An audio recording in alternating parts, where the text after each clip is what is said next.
சமூக விரோதிகளுடன் கைகோர்த்து கொண்டு உலாவரும் வேலூர் மாவட்ட குற்றப்பிரிவு டிஎஸ்பி திருநாவுக்கரசு. வேலூர் மாவட்டத்தில் குற்றப்பிரிவு டிஎஸ்பியாக பணிபுரிபவர் திருநாவுக்கரசு. இவர் இதற்கு முன்னர் வேலூர் டவுன் டிஎஸ்பி ஆக பணியாற்றி வந்தார். அந்த காலகட்டத்தில் சமூக விரோதிகளுடன் கைகோர்த்து கொண்டு உலா வந்து கொண்டிருந்தார்.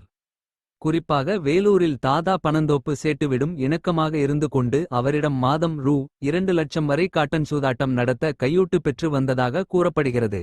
இந்த லஞ்ச பணத்தை பெற்றுத் தருவதற்கு புரோக்கராக ஒரு பத்திரிகையாளர் செயல்பட்டது குறிப்பிடத்தக்கது.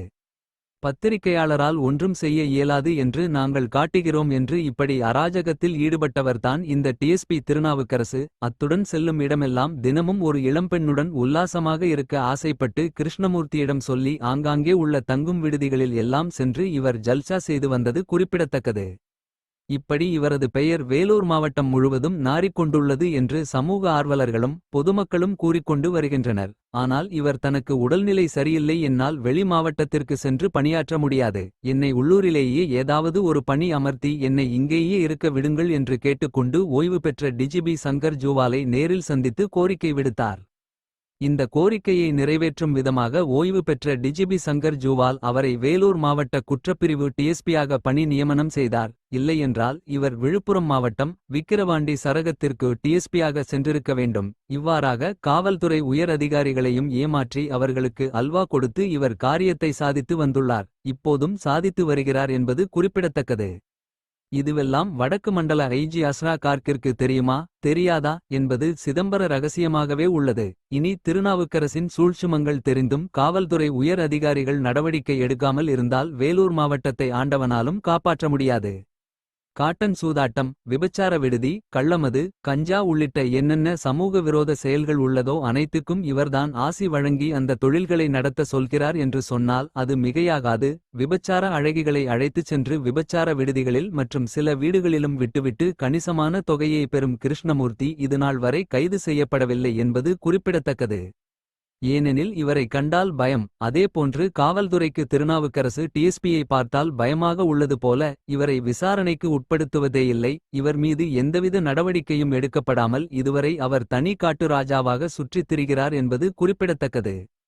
இவரை யாராவது கேள்வி கேட்டால் நான் உன்னை ஏதாவது ஒரு வழக்கில் சிக்க வைத்து உள்ளே தூக்கி போட்டு விடுவேன் என்று மிரட்டுவதையே வழக்கமாக கொண்டுள்ளார். போலீஸ் பொது மக்களுக்கு நண்பனா அல்லது எதிரியா அல்லது மிரட்டல் விடுப்பதில் வல்லவர். வேலூர் மாவட்டத்தில் திருநாவுக்கரசு நடித்தே காரியத்தை சாதித்து வருகிறார் என்றே சொல்ல வேண்டும். கடந்த காலங்களில் இருந்த வேலூர் மாவட்ட காவல் கண்காணிப்பாளர்கள் மணிவண்ணன், மதிவாணன், தற்போது உள்ள மயில்வாகனன் ஆகியோரை இவர் ஏமாற்றியே பொழுதை கழித்து கொண்டுள்ளார் என்றும் ஒரு தகவல் உள்ளது. இப்படி காவல்துறையில் உள்ள கருப்பு ஆடுகள் தண்டிக்கப்படாமல் அவர்கள் மீது எவ்வித நடவடிக்கையும் எடுக்கப்படாமல் இருப்பது வெட்கக்கேடாக உள்ளது. தற்போதுள்ள காவல்துறை உயர் அதிகாரிகள் இவர் மீது துறை ரீதியான நடவடிக்கையை மேற்கொண்டு உரிய முறையில் விசாரித்தால் இந்த உண்மைகள் அனைத்தும் வெளிவரும் என்பது குறிப்பிடத்தக்கது. விசாரணை வளையத்திற்குள் திருநாவுக்கரசு சிக்குவாரா அல்லது வழக்கம்போல் ஹாயாக வலம் வருவாரா என்பதை காலம்தான் பதில் சொல்ல வேண்டும். இதேபோன்று பத்திரிகையாளர் மீது கை வைத்து தாக்கியதற்கு காவல்துறை பதில் சொல்லியே ஆக வேண்டும் என்பதும் நிதர்சன உண்மை. அவ்வாறு நீதி கிடைக்காமல் போனால் சென்னை உயர்நீதிமன்றத்தில் தனியார் வழக்கு பிரைவேட் கேஸ் பதிவு செய்து இதை விசாரணைக்கு கொண்டு செல்வது என்று முடிவு செய்யப்பட்டுள்ளதும் குறிப்பிடத்தக்கது.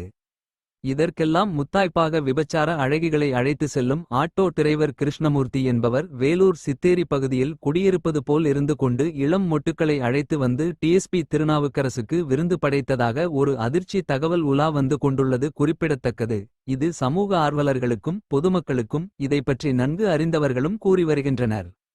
இதனால் கிருஷ்ணமூர்த்தி மீது எந்த வழக்கும் பதிவு செய்யாமல் விட்டுவிட்டு வேடிக்கை பார்த்தார் திருநாவுக்கரசு. இதற்கு கிருஷ்ணமூர்த்தி என்ற ஆட்டோ டிரைவர் கூறுகிறார், என் மீது எந்த போலீசாவது வழக்கு பதிவு செய்தால் அவரது வண்டவாளங்களை தண்டவாளத்தில் ஏற்றி விடுவேன் என்று மிரட்டல் விடுத்துள்ளார். இதையடுத்து அவரது அறைகூவலை எதிர்த்து பேச முடியாத திருநாவுக்கரசு போன்ற காவல்துறை அதிகாரிகள் கைகட்டி வாய்ப்பொத்தி அமைதி காத்து வருகின்றனர். இவர்தான் இவருக்கு வலது இடது கரமாக செயல்பட்டார் என்றே சொல்லலாம். மாமூல் பண வசூல் செய்து கொண்டு வந்து டிஎஸ்பி திருநாவுக்கரசிடம் கொடுப்பது கிருஷ்ணமூர்த்திதான். இதனால் இன்று வரை அவர் தனிக்காட்டு ராஜாவாக வலம் வந்து கொண்டுள்ளது குறிப்பிடத்தக்கது. இதுபோன்ற சமூக விரோதிகளை வளரவிட்டதும் இந்த டிஎஸ்பி திருநாவுக்கரசுதான். இவர் பத்திரிகையாளர் லட்சாபதி என்பவர் செய்தி சேகரிக்க வேலூர் வந்தபோது காட்டன் சூதாட்டம் நடப்பதாக தகவல் அறிந்து சேட்டுவின் இடத்திற்கு நேரடியாக சென்று செய்தி மற்றும் புகைப்படங்களை சேகரித்தார்.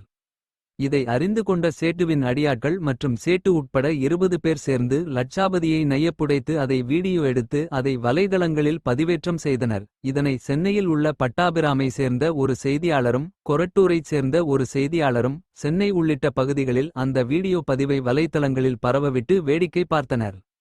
குறிப்பாக திருநாவுக்கரசு டிஎஸ்பி அப்போது இந்த பத்திரிகையாளரை நாம் தாக்கி வீடியோ எடுத்து வெளியிட்டால் மற்ற பத்திரிகையாளர்களுக்கு ஒரு பயம் வரும். நம்மை எதிர்த்து யாரும் செய்தியும் வெளியிட மாட்டார்கள், எழுத மாட்டார்கள். அவர்களை பயமுறுத்த இது ஒரு நல்ல ஆயுதம் என்று குறிப்பிட்டார். செய்தியாளர்களால் ஒன்றும் செய்ய முடியாது. இவன் திருவள்ளூர் மாவட்டத்தை சேர்ந்தவன் தானே. அங்கு காவல்துறையில் சொல்லி அவன் மீது வழக்கு பதிவு செய்து அவனை பணி செய்ய விடாமல் நான் பார்த்துக்கொள்கிறேன் என்று கொக்கரித்தார் டிஎஸ்பி திருநாவுக்கரசு.